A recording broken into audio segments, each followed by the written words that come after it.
Ray Bradbury, also a longtime part of the conference from the beginning. And he said you should write a story every week because if you write a story every week, short story every week, you can't, after a year, not have gotten better as a writer. So Stephen Vesels talked about that. I think we both tried. I failed immediately. But what I was able to do was to do a story every month. Welcome to Angle on Writing, a podcast about writing, publishing, and book marketing.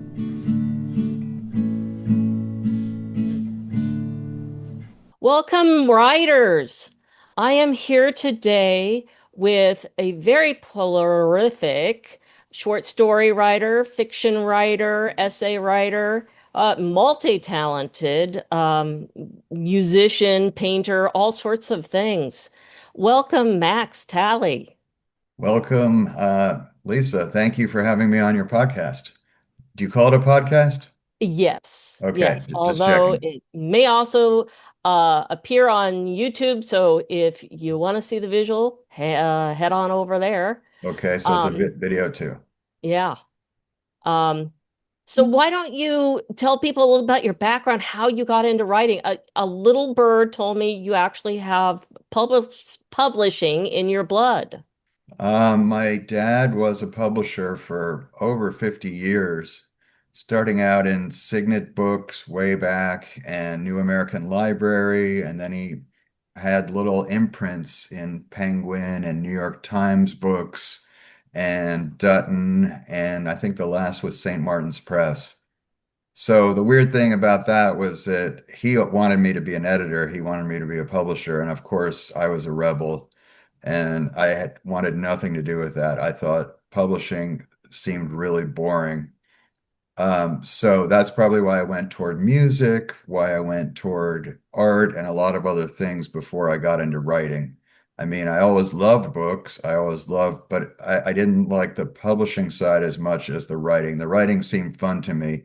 The publishing, and my dad was great at it, but it just seemed like, oh, you're the guy who presents the book as opposed to the person who creates it. So I always was more interested in the creative side, but I didn't get into, I took lots of literary courses, but I didn't get into writing itself until my mid 30s, because I was just too busy in bands and uh, painting and other things. And then it just came to me, okay, I got to write a book. And I don't know why it came to me right then, but it just did. And then it's been waves. I wrote a book when I was 35. I got an agent right away, and he couldn't sell my book. He couldn't sell my second book. So around the year 2000, 2001 or two, I just sort of gave up on that, went back to music, went back to painting. And it wasn't until I went to the Writers Conference in 2005, the Santa Barbara Writers Conference, that I thought, okay, I'm going to start writing again. And I took it slow this time because I thought I'd failed at novels. So I went to short stories. And then I just slowly started writing short stories and then started getting them published as I went from, I don't know, 2007 to 2010, getting more stories published. Finally, around 2013, my dystopian science fiction novel, Yesterday We Forget Tomorrow, got picked up. And we were talking about Robin Gowan before. It was the same publisher that she had been published by, who no longer exist. So I guess I can name them Damnation Books. Um, and that was fine to get published by them, and it was great, except like many small publishers, they were mismanaged, and I think the owners just suddenly disappeared. You know, Publishing has all kinds of people from the highest to the lowest. But that book is still available. I think there's a few copies in my attic. I think it's on Amazon, but it's one of those ones where it's officially out of print, but if you really look around, you can find it. Do you think you might republish it at some point? Yes, except I would have to rewrite it heavily because I wrote it in 2012 and it was about 2024. So the funniest thing in the book is that in 2012 I wrote that there would be a Governor Trump, and I handed it in and the editor said, "Are you sure you want to have this in? That's really far-fetched that he would be the governor of New York." And so things turned out much differently. So it just shows with dystopian fiction, you can imagine a world that's horrible, but not as horrible, not as bad as what actually happens. Sorry to get So into politics there. yeah, yeah.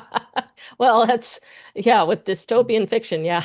You guys and politics, yes. Um, so where did you go from there? So from there, after that book, I thought, oh yeah, I published a book. Now everybody's going to want to publish my books. No. What people don't realize is it's not like you get your book accepted or your short stories accepted, and then suddenly you're in some exclusive club where everybody loves you. You go back. It's sort of like the myth of Sisyphus. Keep uh, you keep shoveling rocks. So it took years after that to get interest. I kept writing books. One of my biggest influences was something that Jack Kerouac said or did. It took him at least 6 years to get On the Road published. And in that time, he wrote all of his other major books. He wrote 5 other books during that time. So he didn't just sit around saying, "Oh, let my book be published." Um, he just kept it, kept working and didn't get distracted. So that's what I did. I did a lot of writing and lots of short stories. Um, Stephen Vessel's, a beloved member of the Santa Barbara Writers Conference, had talked about, and of those, I don't know, 100 stories, 70 have been published. So that's what I was doing while I was waiting to get books published again. It took a long time, and then I think things kind of opened up a little bit in the 2020 area. More independent publishers, editors who were interested in what I was doing. I had crime books, I had literary fiction books, historical fiction, different type of things. So a lot of it is finding the editor who gets it. As far as writing though, so you go through different genres. So how do you feel? I mean, I write primarily historic fiction, and then Mhm. I actually tried my hand at a little something that was kind of more exploratory, science fiction type of thing. I can't even remember the name of those subgenres. So how do you feel about going through different genres, writing them? I love it. You have to be prepared to fail. I'll try anything pretty much, and with the realization it's not all going to work. But sometimes you surprise yourself. And I'm always amazed that people just write, romance or just write crime or just write this when they read much more widely than that. Most of us read different stuff. I read nonfiction, I read historical stuff about politics, about wars. So it would take a lot of effort and a lot of research, but I could write nonfiction historical thing someday, maybe. But the thing about writing the short story every month was that I could experiment. And at the very worst, I lost a month. I would try something surreal, in the Kafka vein, characters turning into some other creature. Um, and maybe it worked, maybe it didn't. And then I would go on and try something else. And I also like historical stuff. Um, so I would experiment in those, and ones that failed, I would just not throw away or delete or put away. And the other ones I would send out and see if they got published. So doing the short story is a nice exploratory way. It's also a good way to find out if you have material for a novel. If you can write a few chapters kind of as a short story format, and then read them for your writers group or send them out and see what the reaction is. And sometimes people will say to you, this is really good. You should do more with this. And if you hear that from two or three people, then maybe it's time to invest more time into either a novella or a novel. So you've got all this material. How do you Mhm. go about finding a place? I know when you teach, you try to help guide people Right. to where to submit. It's a long process, with writing. I think people think that writers just write a few hours and that it's an easy life, but you have to do a lot of research beyond the writing. There's various sites. There's Submittable, which lists a lot of places where you can submit to. There's a thing on Facebook called Submissions for Fiction. There's a place called Heavy Feather Review, which lists where to submit.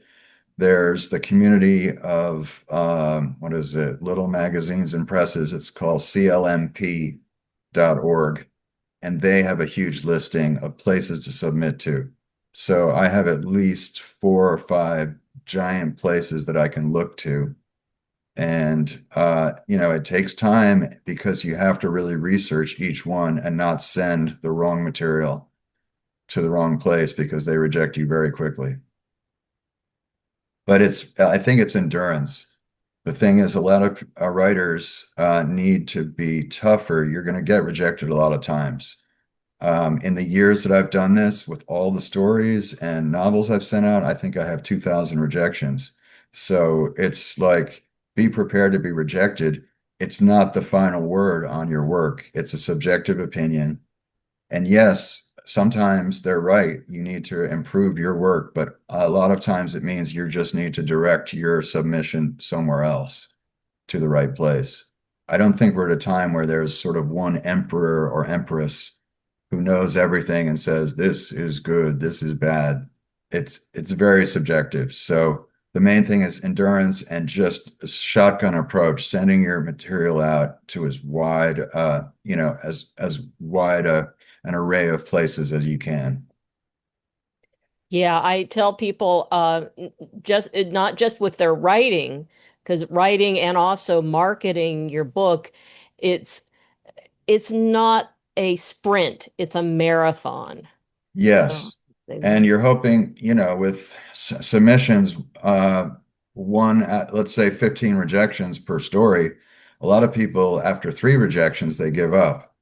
But if a lot of times it's between the 10th and 15th place I send to where I get the, acceptance. With books that could be even longer. I remember there was someone at the conference, he had a book called, was it 40 Years Stoned? Um, and he was a great guy. And I think he got accepted on his 150th sending the book out.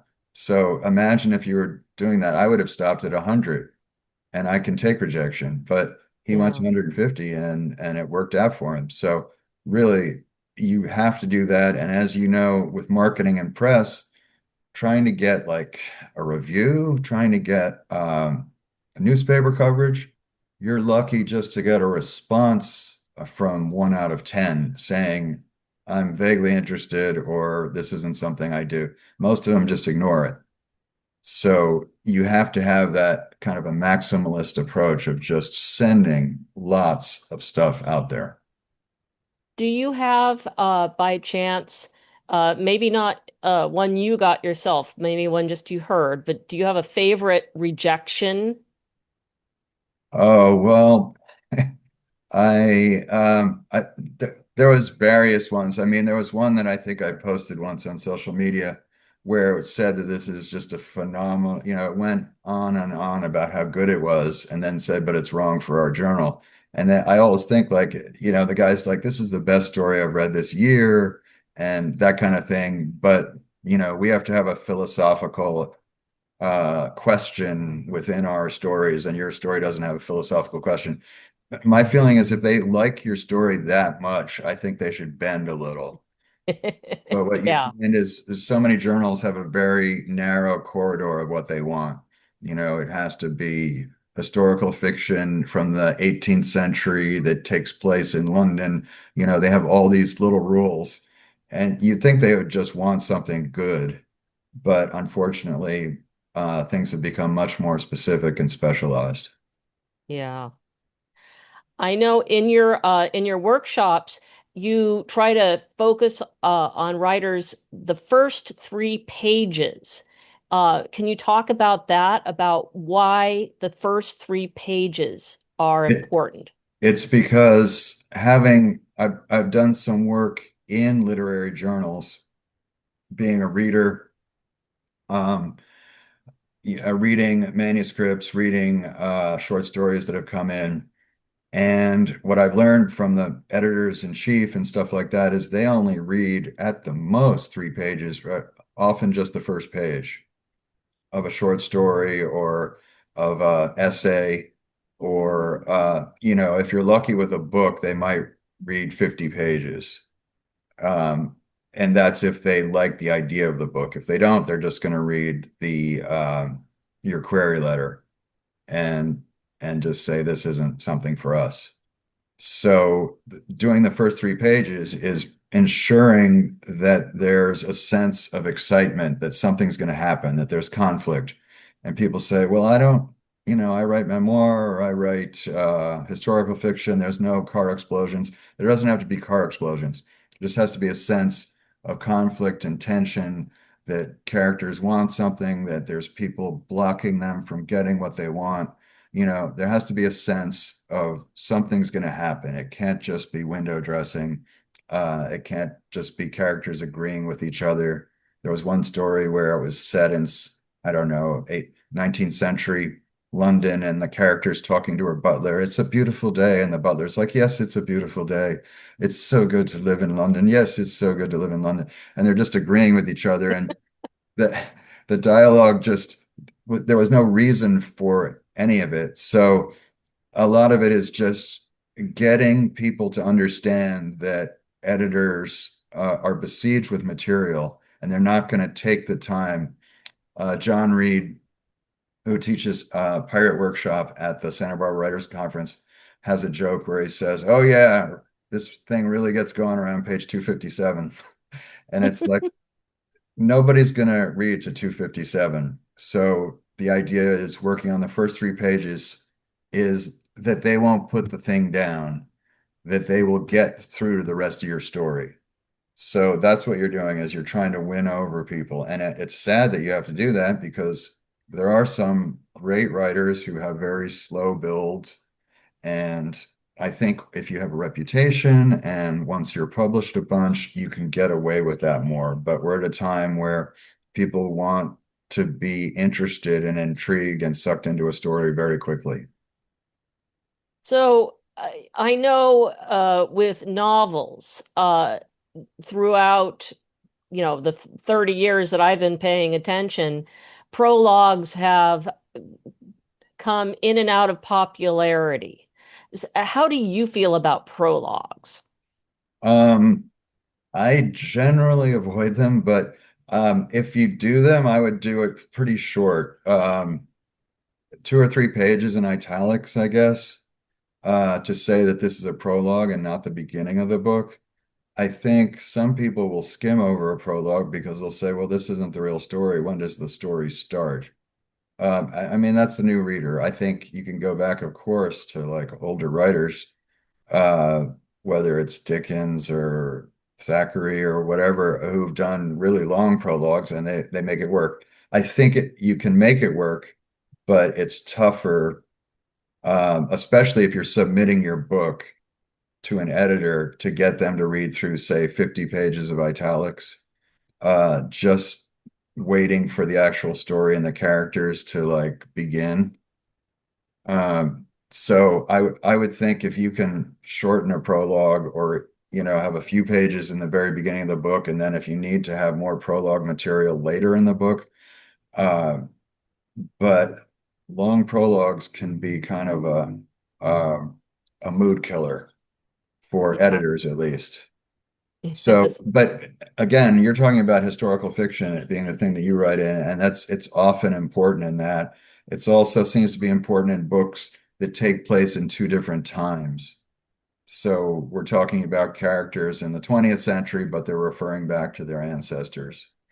There's a book by Ken Kesey, Sometimes a Great Notion, and it starts out in the present and then it goes back in italics. So you can do anything you want, but just understand that if you're not a well-known writer and you're trying to sell your book, it's going to be a little bit more difficult.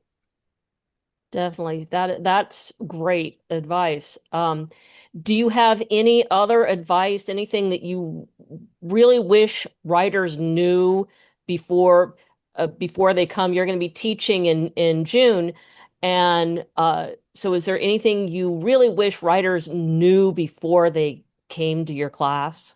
Well, coming to my class, the one thing I'm not really doing now is memoir. And, I do science fiction, crime fiction, essay. And a lot of people say, well, isn't memoir and essay the same thing? Well, it's not really. Essay is more like Joan Didion or um, Tom Wolfe or, Hunter Thompson. You're writing about something else, even though you might be in it. You are the writer, but you're dealing with something else when you're writing an essay. With memoir, it's strictly about your life, the people in your life. And I don't read a lot of memoir, so I feel like I'm not qualified to say this is a good memoir, this is a bad one. So that's why I avoid it. I've done it. Once in a while people come in and I don't say like get the heck out of here if they bring it in, but I'm much better at fiction, essay, historical fiction, science fiction, um, literary fiction. So that's one thing I would say. The other thing I would say to people coming to conferences and who are talking to editors and trying to pitch their books is always have more than one idea, more than one book. And you might say, well, how do I can't write two or three books. Well, I mean, have 20 pages of another book so that when the editor or agent says to you, well, that's interesting, but I don't do that kind of thing. Do you have anything else?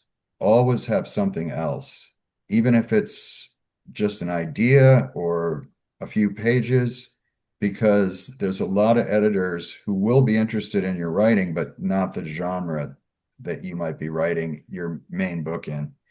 And I was one of those people who flogged my first book over and over, the dystopian science fiction. And of course, there's lots of editors who didn't want that. And they always would say to me, don't you have anything else? And I would say no. So I learned to always have something else, even if it was just 20 pages of something that I could hand them and then quickly go home and write more if they were interested in it. That is wonderful advice.